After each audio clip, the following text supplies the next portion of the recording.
Pois é, então veja, assim, o país foi se formando de modo que a experiência negra brasileira foi sendo suprimida.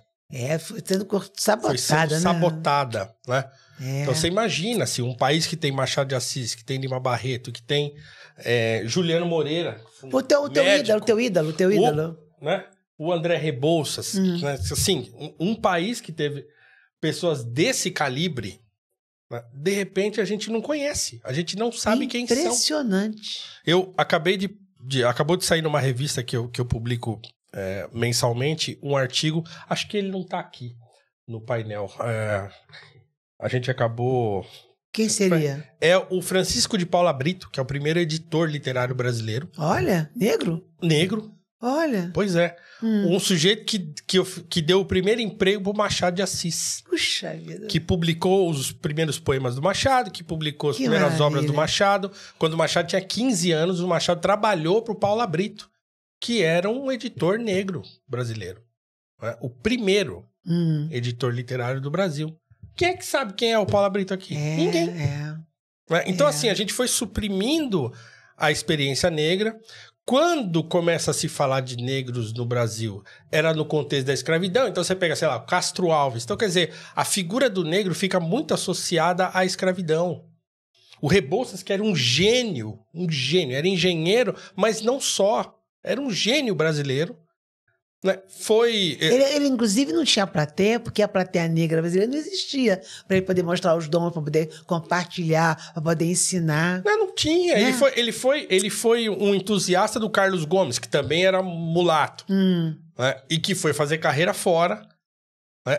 E foi fazer carreira fora com a ajuda de Dom Pedro II e coisa e tal. Então, o Rebouças era muito amigo de Dom Pedro II, que o admirava muito. Tanto é que no golpe que proclamou a República, a família imperial é expulsa do Brasil e o Rebouças vai junto. Ele fala, eu não fico aqui. O Brasil acabou. Foi no mesmo navio, foi embora junto. Uau. Virou preceptor do neto de Dom Pedro II. E aí, quando chegaram em Portugal, o Rebouças ficou por um tempo lá. Ele vai para Cannes, aí ele vai... Né, depois ele resolve ir para a África. Mas aí ele morre na Ilha da Madeira. Uau! Ele se exila lá, ele nunca mais quer voltar pro Brasil. E aí lá ele adoece, ele tenta fazer alguma coisa lá, mas ele oferece para ele voltar pro Brasil. Ele fala, não, eu não volto. Não, voltar pra quê, né? Não volto. E aí ele em 1898, ele é encontrado morto num penhasco, numas pedras, numas rochas lá em Funchal. Já estava muito doente, depressivo e tal. Então, e aí pensaram que ele tinha se suicidado e tal. Hoje é quase consenso de que ele caiu. Certo. Né? Que ele não teria esse ímpeto de se jogar e tal. Mas enfim, é uma história triste. Triste, né? Para uma cabeça pensante, né? Amigo do rei aqui do Brasil. Um homem que o projeto abolicionista era dele. E quem diz isso não sou eu. É o Joaquim Nabuco que fala isso. Assim, ó, sem o Rebouças, nada do que aconteceu teria acontecido. Ele era a mente por trás de tudo. Ele era um homem... Ele não era igual o José do Patrocínio, que tá lá em cima, né? Cadê o Patrocínio? Não tá lá em cima. Ele tá aqui, ó. Sim. O José do Patrocínio era um jornalista, era um homem impetuoso, falava pra caramba e tal, não sei o que lá. O Rebouças era um homem retraído. E você percebeu que... Não sei se eu vou falar alguma besteira. O homem negro... Desde sempre, nunca conseguiu se colocar dentro da política, como é que você... Se você olha o nosso Congresso, dá até vergonha, né? Porque não tem raça negra lá dentro. Então, porque a nossa cultura... Né? Assim, tem gente que vai dar outro nome para isso, mas o que eu digo é o seguinte...